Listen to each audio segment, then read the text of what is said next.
Historia de un alma de Santa Teresita del Niño Jesús. Audios de Unidos en el Amor a Jesús. Capítulo 7. Confesión con el Padre Pichón.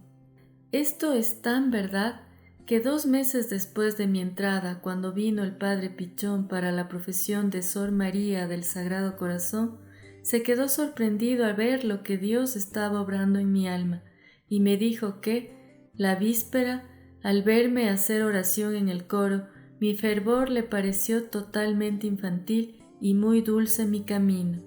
Mi entrevista con el Padre fue para mí un consuelo muy grande, aunque velado por las lágrimas a causa de la dificultad que encontré para abrirle mi alma. Hice, no obstante, una confesión general, como nunca la había hecho. Al terminar, el Padre me dijo estas palabras, las más consoladoras que jamás hayan resonado en los oídos de mi alma. En presencia de Dios, de la Santísima Virgen y de todos los santos, declaro que nunca has cometido ni un solo pecado mortal. Y luego añadió, da gracias a Dios por todo lo que hace por ti, pues, si te abandonase, en vez de ser un pequeño ángel, serías un pequeño demonio. No me costó nada creerlo, sabía lo débil e imperfecta que era, pero la gratitud embargaba mi alma.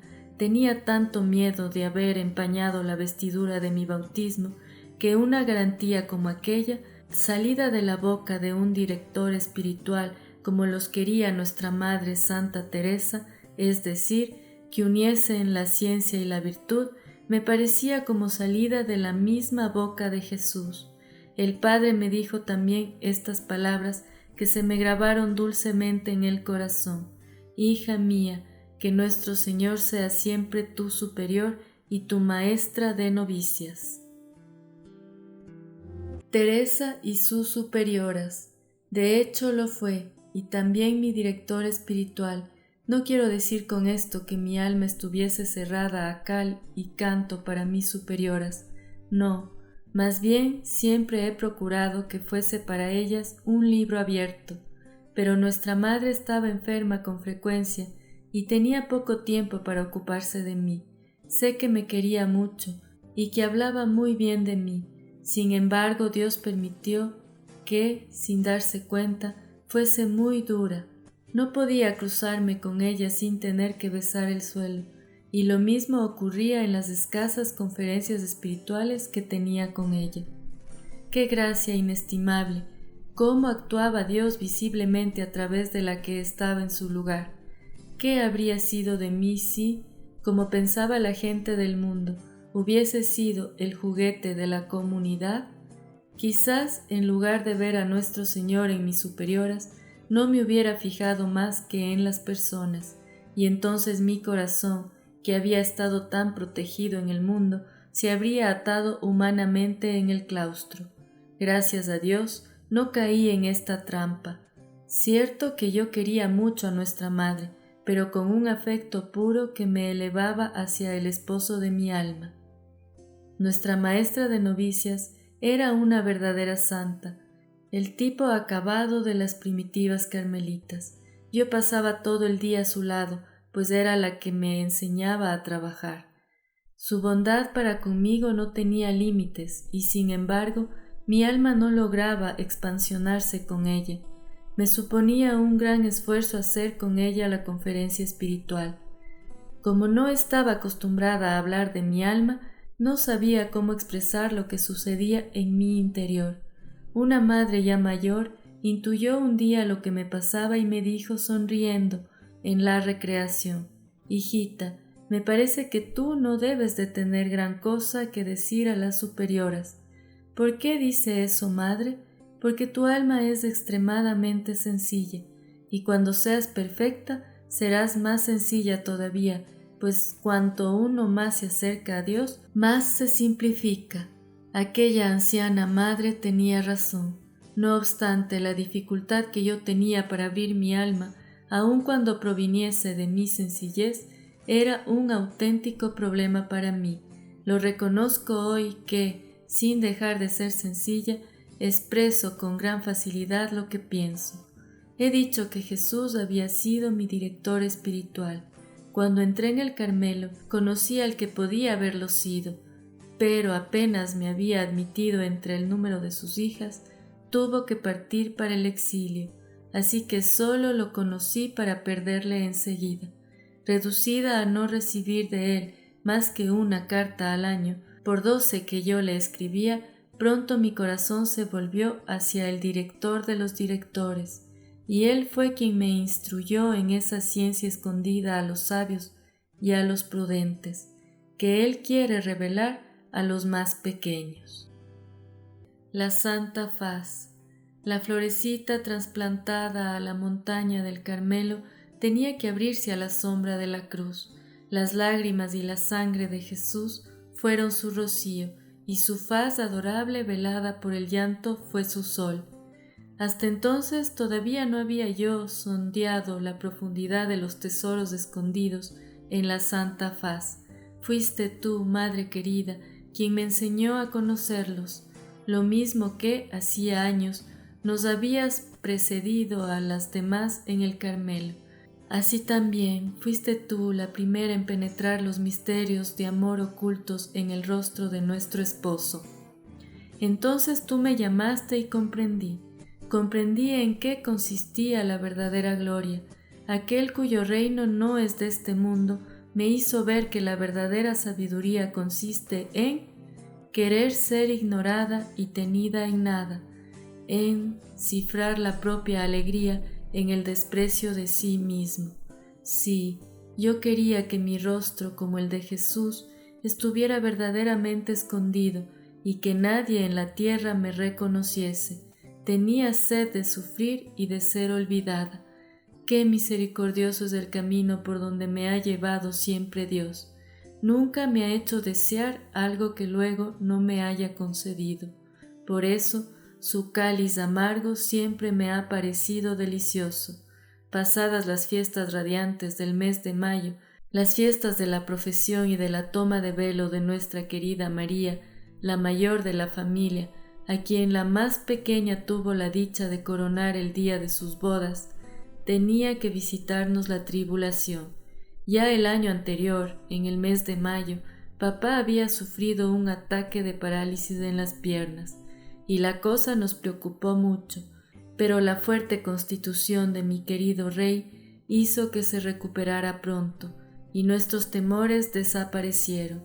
Sin embargo, durante el viaje a Roma, notamos más de una vez que se cansaba fácilmente y que no estaba tan alegre como de costumbre. Lo que yo observé sobre todo fueron los progresos que papá hacía en la perfección. A ejemplo de San Francisco de Sales, había llegado a dominar su impulsividad natural hasta tal punto que parecía tener el temperamento más dulce del mundo. Las cosas de la tierra apenas parecían rozarle y se sobreponía fácilmente a las contrariedades de la vida. En una palabra, Dios lo inundaba de consuelos. Durante sus visitas diarias al Santísimo, se le llenaban con frecuencia los ojos de lágrimas y su rostro reflejaba una dicha celestial. Cuando Leonía salió de la visitación, no se disgustó ni se quejó a Dios porque no hubiera escuchado las oraciones que le había dirigido para obtener la vocación de su querida hija. Hasta fue a buscarla con cierta alegría. Y he aquí con qué fe aceptó papá la separación de su reinecita. Se la anunció en estos términos a sus amigos de Alençon: queridísimos amigos, Teresa, mi reinecita, entró ayer en el Carmelo. Solo Dios puede exigir tal sacrificio. No me tengáis lástima, pues mi corazón rebosa de alegría. Había llegado la hora de que un servidor tan fiel recibiera el premio de sus trabajos, y era justo que su salario fuera parecido al que Dios dio al Rey del cielo, a su Hijo único. Papá acababa de hacer a Dios ofrenda de un altar, y él fue la víctima escogida para ser inmolada en él con el Cordero sin mancha. Tú ya conoces, Madre querida, nuestras amarguras del mes de junio y sobre todo las del día 24. del año 1888. Esos recuerdos han quedado demasiado grabados en el fondo de nuestros corazones para que haga falta escribirlos. Cuánto sufrimos, madre querida, y aquello no era más que el principio de nuestra tribulación. Toma de hábito. Entretanto, había llegado la fecha de mi toma de hábito. Fui aprobada por el capítulo conventual, pero ¿cómo pensar en una ceremonia solemne? Ya se hablaba de darme el santo hábito sin hacerme salir de la clausura, cuando se optó por esperar. Contra toda esperanza, nuestro padre querido se repuso de su segundo ataque y Monseñor fijó la ceremonia para el día 10 de enero. La espera había sido larga, pero también, qué hermosa fue la fiesta. No faltó nada, ni siquiera la nieve. No sé si te he hablado ya de mi amor a la nieve. Cuando aún era muy pequeña, me fascinaba su blancura. Uno de mis mayores deleites era pasearme bajo los copos de nieve. ¿De dónde me venía esta afición a la nieve? Tal vez de que, siendo yo una florecita invernal, el primer ropaje con que mis ojos de niña vieron adornada la naturaleza debió ser su manto blanco. Lo cierto es que siempre había deseado que, el día de mi toma de hábito, la naturaleza estuviese vestida de blanco como yo. La víspera de ese hermoso día, yo miraba tristemente el cielo plomizo, del que de vez en cuando se desprendía una lluvia fina, pero la temperatura era tan suave que ya no esperaba que nevase. A la mañana siguiente el cielo no había cambiado, sin embargo la fiesta resultó maravillosa, y la flor más bella, la más preciosa de todas, fue mi rey querido. Nunca había estado tan guapo y tan digno. Fue la admiración de todo el mundo. Aquel día fue su triunfo, su última fiesta aquí en la tierra. Había entregado todas sus hijas a Dios, pues cuando Celina le confió su vocación, él había llorado de alegría y había ido a dar gracias a quien le hacía el honor de tomar para sí a todas sus hijas. Al final de la ceremonia, Monseñor entonó el Te Deum. Un sacerdote trató de advertirle que aquel cántico solo se cantaba en las profesiones, pero ya estaba entonado, y el himno de acción de gracias se cantó hasta el final. ¿No debía ser completa aquella fiesta si en ella se resumían todas las demás? Después de abrazar por última vez a mi rey querido, volví a entrar en la clausura. Lo primero que vi en el claustro fue a mi niño Jesús color rosa, sonriéndome en medio de flores y de luces. Inmediatamente después mi mirada se posó sobre los copos de nieve. El patio estaba blanco como yo. ¡Qué delicadeza la de Jesús! En atención a los deseos de su prometida, le regalaba nieve. Nieve. ¿Qué mortal, por poderoso que sea, puede hacer caer nieve del cielo para hechizar a su amada? Tal vez la gente del mundo se hizo esta pregunta. Lo cierto es que la nieve de mi toma de hábito les pareció un pequeño milagro, y que toda la ciudad se extrañó. Les pareció rara mi afición por la nieve. Tanto mejor. Eso hizo resaltar aún más la incomprensible condescendencia del esposo de las vírgenes, de ese Dios que siente un cariño especial por los lirios blancos como la nieve. Monseñor entró en clausura después de la ceremonia y estuvo conmigo muy paternal. Creo que estaba orgulloso de que lo hubiera conseguido y decía a todo el mundo que yo era su hijita. Siempre que su excelencia volvió a visitarnos después de aquella hermosa fiesta, se mostró muy bueno conmigo. Me acuerdo muy especialmente de su visita con ocasión del centenario de nuestro Padre San Juan de la Cruz. Me tomó la cabeza entre sus manos y me acarició de mil maneras. Nunca me había visto tan honrada. En aquel momento Dios me hizo pensar en las caricias que un día Él me prodigará delante de los ángeles y los santos, de las que me daba ya en este mundo una tenue imagen. Por eso fue muy grande el consuelo que sentí. enfermedad de papá. Como acabo de decir, la jornada del 10 de enero fue el triunfo de mi Rey. Yo la comparo a la entrada de Jesús en Jerusalén el Domingo de Ramos. Su gloria de un día, como la de nuestro Divino Maestro, fue seguida de una pasión dolorosa, y esa pasión no fue sólo para Él. Así como los dolores de Jesús atravesaron como una espada el corazón de su Divina Madre, así también se desgarraron nuestros corazones ante los sufrimientos de aquel a quien más tiernamente amábamos en la tierra. Recuerdo que en el mes de junio de 1888, cuando empezaron nuestras primeras angustias, yo decía: sufro mucho, pero creo que puedo soportar todavía mayores sufrimientos. No sospechaba entonces los que Dios me tenía reservados. No sabía que el 12 de febrero, un mes después de mi toma de hábito, nuestro Padre querido bebería el más amargo, el más humillante de todos los cálices. No, ese día ya no dije que podía sufrir todavía más. Las palabras no pueden expresar nuestras angustias. Por eso no intentaré describirlas. Algún día en el cielo nos gustará hablar de nuestras gloriosas tribulaciones. ¿No nos alegramos ya ahora de haberlas sufrido? Sí, los 3 años del martirio de papá me parecen los más preciosos, los más fructíferos de toda nuestra vida. No los cambiaría por todos los éxtasis y revelaciones de los santos. Mi corazón rebosa de gratitud al pensar en ese tesoro que debe de despertar una santa envidia en los ángeles de la corte celestial. Mi deseo de sufrir se vio colmado. No obstante, mi amor al sufrimiento no decreció, por lo que pronto mi alma participó también en los sufrimientos de mi corazón.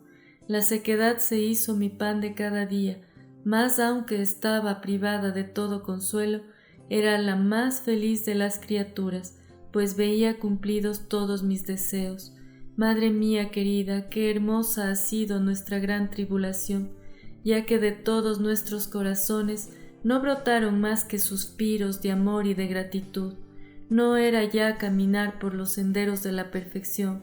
Volábamos las 5, las 2 pobres desterraditas de Caín, aunque estaban en el mundo, no eran ya del mundo. Y qué maravillas operó el dolor en el alma de mi Celina querida. Todas las cartas que escribió en esas fechas están impregnadas de resignación y de amor. ¿Y quién será capaz de describir las conversaciones que teníamos juntas en el locutorio? Las rejas del Carmelo, lejos de separarnos, unían todavía más estrechamente nuestras almas.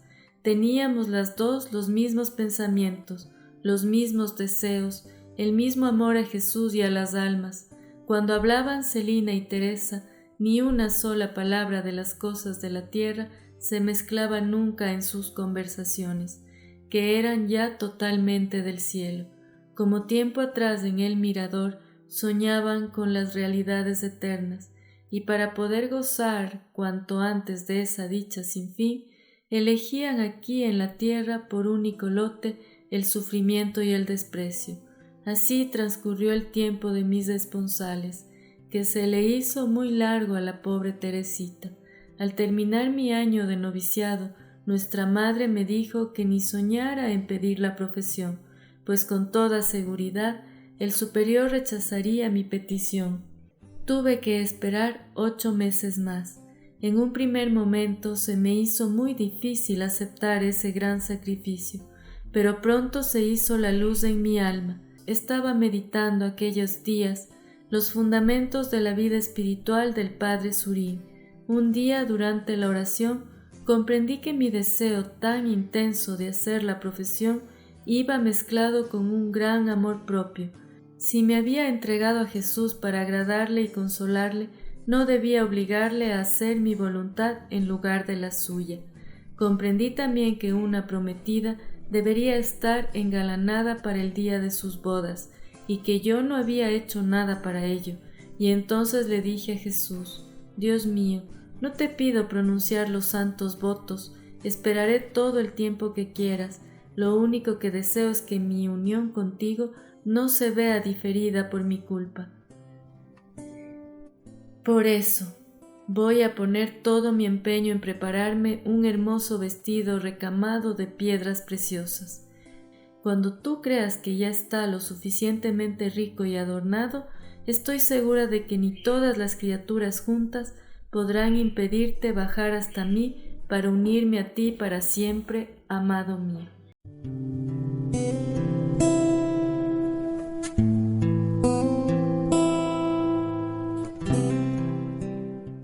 Historia de un alma, de Santa Teresita del Niño Jesús. Audios de Unidos en el Amor a Jesús. Capítulo 7. Pequeñas virtudes. A partir de la toma de hábito, yo había recibido ya abundantes luces sobre la perfección religiosa, especialmente respecto al voto de pobreza. Durante el postulantado, me gustaba tener cosas bonitas para mi uso y encontrar a mano todo lo que necesitaba. Mi director soportaba aquello con paciencia, pues no es amigo de enseñárselo todo a las almas de una vez. Normalmente va dando sus luces poco a poco. Al principio de mi vida espiritual, hacia los 13 o 14 años, me preguntaba qué progresos tendría que hacer más adelante, pues creía que no podría comprender ya mejor la perfección. Pero no tardé en convencerme de que cuanto más adelanta uno en el camino, más lejos se ve del final. Por eso, ahora me resigno a verme siempre imperfecta y encuentro en ello mi alegría. Vuelvo a las enseñanzas de mi director. Una noche, después de completas, busqué en vano nuestra lamparita en los estantes destinados a ese fin. Era tiempo de silencio riguroso, por lo que no podía reclamarla. Supuse que alguna hermana, creyendo coger su lámpara, había cogido la nuestra que, por cierto, yo necesitaba mucho. En vez de disgustarme por verme privada de ella, me alegré mucho, pensando que la pobreza consiste en verse una privada, no sólo de las cosas superfluas, sino también de las indispensables. Y de esa manera, en medio de las tinieblas exteriores, fui iluminada interiormente. En esa época me entró un verdadero amor a los objetos más feos e incómodos, y así sentí una gran alegría cuando me quitaron de la celda el precioso cantarillo que tenía, y me dieron en su lugar un cántaro tosco y todo desportillado. He aquí mi primera victoria, que no fue grande, pero que me costó mucho. Se encontró roto un vasito colocado detrás de una ventana. Nuestra maestra, creyendo que había sido yo quien lo había tirado, me lo enseñó, diciendo que otra vez tuviera más cuidado. Sin decir nada, besé el suelo y prometí ser más cuidadosa en adelante. Debido a mi poca virtud, estos actos de vencimiento me costaban mucho, y tenía que pensar que en el juicio final todo saldrá a la luz. Me hacía también esta reflexión: cuando uno cumple con su deber, sin excusarse nunca, nadie lo sabe. Las imperfecciones, por el contrario, se dejan ver enseguida. Me aplicaba sobre todo a la práctica de las virtudes pequeñas, al no tener facilidad para practicar las grandes. Así, por ejemplo, me gustaba plegar las capas que dejaban olvidadas las hermanas y prestarles todos los pequeños servicios que podía.